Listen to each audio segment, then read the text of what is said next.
Almost 4 months after Labour won the general election, Chancellor Rachel Reeves has delivered her 2024 autumn budget outlining the government's plans for this tax year and beyond, arguing that the July general election had given Labour a mandate to restore stability and start a decade of renewal. Reeves described it as a budget to fix the foundations and deliver change. Against a backdrop of a manifesto pledge not to increase income tax, employee national insurance or VAT, Reeves also announced that her budget would raise taxes by £40 billion, stating that any other chancellor would face the same reality. In this video, I'm summarising some of the key measures and announcements from this year's autumn budget, the first ever delivered by a woman, and what they might mean for you. The Chancellor argued that the only way to drive economic growth is to invest. In the run-up to the budget, Reeves announced she was making a technical change to the way debt is measured, which will allow the government to fund extra investment. This wider debt measure will allow for more borrowing to invest in big building projects such as roads, railways and hospitals. It's important to note that this additional room for manoeuvre for spending on investment projects will not be used to support day-to-day spending, as the Chancellor has committed to fund that with tax receipts. As many analysts had predicted, Reeves increased employer national insurance rates by 1.2% from 13.8% to 15%, effective from the 6th of April 2025. Currently, employers pay NI only above a threshold of £9,100 a year. The Chancellor reduced this to a threshold of £5,000 a year, effective from the 6th of April 2025. The threshold will remain at £5,000 until 6th of April 2028 and then increase in line with CPI thereafter. These reforms will raise £25 billion a year by the end of the forecast period. At the same time, the government is increasing the employment allowance. The current employment allowance gives employers with NI bills of £100,000 or less a discount of £5,000 on their employer NI bill. From 2025, the employment allowance will rise to £10,500. Moreover, the government will expand the employment allowance by removing the £100,000 eligibility threshold so that all eligible employers now benefit. Taken together, the government says that 865,000 businesses will pay no NI contributions at all, and more than half of employers with NI liabilities will see no other change or gain next year. Back in 2021, the then Chancellor, Rishi Sunak, raised both the personal allowance and the threshold at which higher rate income tax is due by £70 and £270 respectively.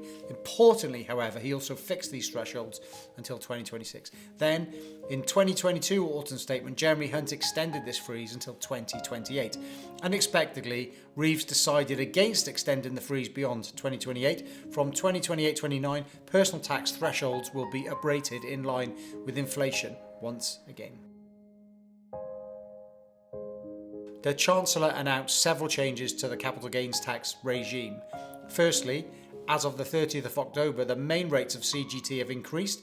The basic rate has risen from 10% to 18%, and the higher rate has increased from 20% to 24%.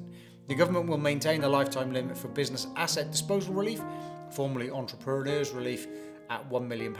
Meanwhile, the lifetime limit for investors relief will be reduced from 10 million to 1 million.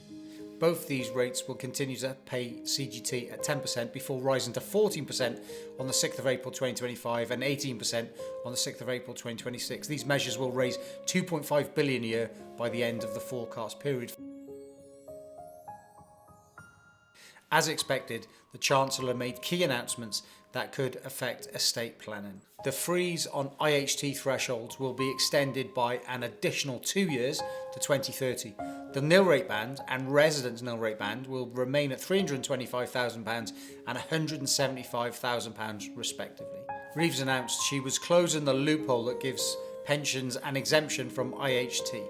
She'll bring unused pension funds and death benefits payable from a pension into a person's estate for IHT purposes from April 2027. The government estimates this measure will affect around 8% of estates each year. Currently, individuals can claim up to 100% relief on agricultural property, land or pasture that is used to grow crops or rear animals. From April 2026, the first £1 million of combined business and agricultural assets will continue to attract no IHT at all. However, for assets above this threshold, IHT will apply with 50% relief. From April 2026, the government will also reduce the rate of business property relief from 100% to 50% in all circumstances for shares designated as not listed on the markets of a recognised stock exchange such as the AIM. Prior to the budget, there was speculation that the Chancellor may make changes to simplify the ISA regime.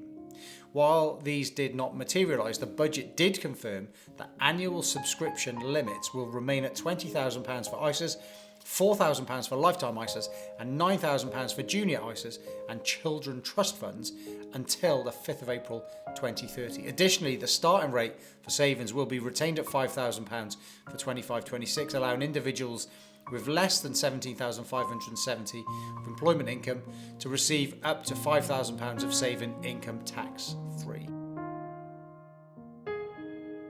The current business rates relief system is set to run until April 2025. It effectively serves as a reduction on business rate bills for eligible businesses, with retail and hospitality firms having been key beneficiaries. The Chancellor announced that from 2026-27, permanently lower rates will be introduced for retail, hospitality and leisure properties. Additionally, for 2025-26, some retail, hospitality and leisure properties will receive 40% relief on their bills up to a cash cap of £110,000 per business. The government plans to support businesses to invest by publishing a corporate tax roadmap. This confirms that the government will cap corporation tax at 25% for the duration of the Parliament. Reeves announced a 6.7% rise in the national living wage for workers aged 21 and over from £11.44 to £12.21 an hour, effective from April 2025. For full-time employees earning the national minimum wage, this means a £1,400 annual pay boost and it's expected to benefit more than 3 million workers. In addition, the national minimum wage for people aged 18 to 20 will rise from £8.60 to £10 an hour. Apprentices will receive the biggest pay increase, with hourly pay rising from £6.40 to £7.55 an hour. The announcement could significantly increase outgoings for businesses, particularly when coupled with reforms to employers' NI. Fuel duty has been frozen since 2011, and the 5p cut brought forward in by the Conservatives in 2022 has been extended at every subsequent budget. Despite speculation that Reeves might increase fuel duty, she confirmed the freeze for another year and extended the 5p cut. This will save the average motorist £59 in 2025-26. With effect from the 31st of October 2024, the stamp duty surcharge on the purchase of second homes, buy-to-let residential properties and companies purchasing residential property in England and Northern Ireland will increase from 3% to 5%. This surcharge is also paid by non-UK residents purchasing additional property. Currently, for UK residents whose main residence or domicile is elsewhere in the world, income and gains are taxed differently, depending on factors such as how long individuals are resident in the UK. The Chancellor confirmed that the tax regime for non-domiciled individuals, non-doms, will be abolished from April 2025, claiming that the rules will ensure that those who make the UK their home will pay their taxes here. Moving forward, there will be a residence-based scheme with internationally competitive arrangements for those who come to the UK on a temporary basis. Over the next 5 years, the Office for Budget Responsibility figures estimate that these reforms will raise £12.7 billion.